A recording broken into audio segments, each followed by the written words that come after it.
When I got thrown into the industry, I didn't know anything about polydioxin. I started in nuclear medicine, which is a completely different field altogether. The more I started learning about it, because I'm a molecular scientist, so when I started going into the science and into it, I really did discover the power of PDO. And a lot of people, when I got into the industry, they either are completely afraid of the product or they just don't know that it's been used for forever and Right. all the modalities. You're using it in OBGYN for cesarean section, cardiac surgery for wound closure.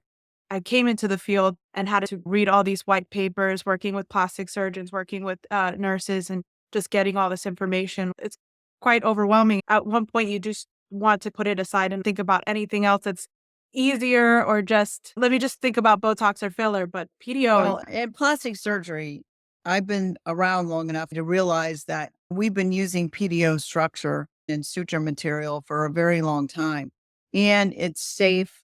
They've developed other procedures around that composition. So they are taking the materials that we are using for suture and making forms of implants and forms of things that are inside the body that are staying. We know because it's a safe material. What we're doing with this building collagen is just a little element of that. yeah. And any suture material, I tell people that any suture material outside the dermis, laying on the outside of the skin, is not going to be well. And so our epidermis doesn't like that. So placement of threads is very important. What is your experience with working with the different materials since they have the filler threads and PCL threads, PLLA threads? What's your experience with the different materials? PDO is still my workhorse of lifting, and I always go to that for lifting of skin. I also use PCL, and PCL works great for different areas that I may want to don't want to see the thread, and then I will lift with the PCL.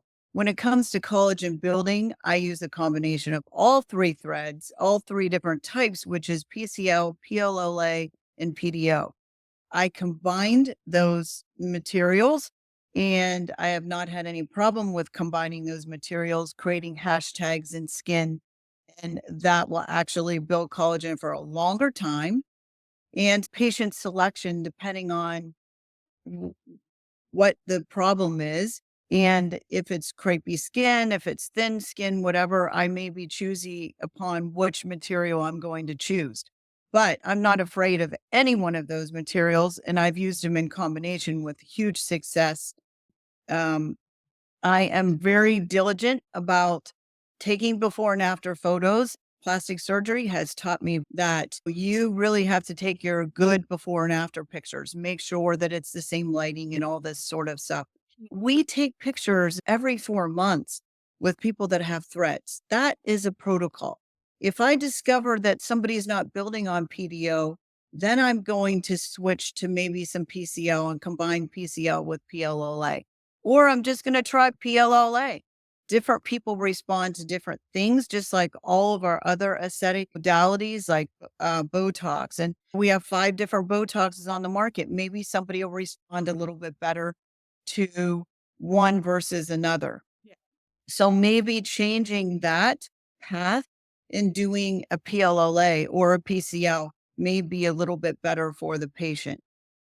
Is there like Botox and our metabolism working better with one over the other? Mhm. And it really jumps into safety. What do you think is a protocol? Because PLLA is very similar to the Sculptra product as a biostimulator, and then you have PCL, which is longer lasting but different altogether.